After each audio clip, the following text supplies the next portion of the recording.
Avem nevoie ca acest fel de oameni să facă un pas în față, să se vadă.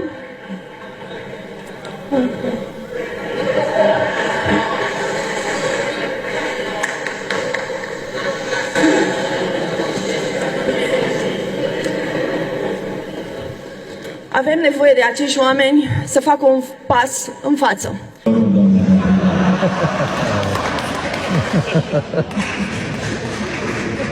Și fulgerele ieșau din privire. Dați drumul la timp.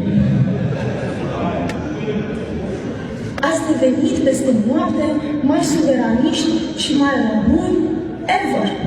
La câte mondial sunteți? La al treilea? Ever. La al treilea? La al treilea? Serios?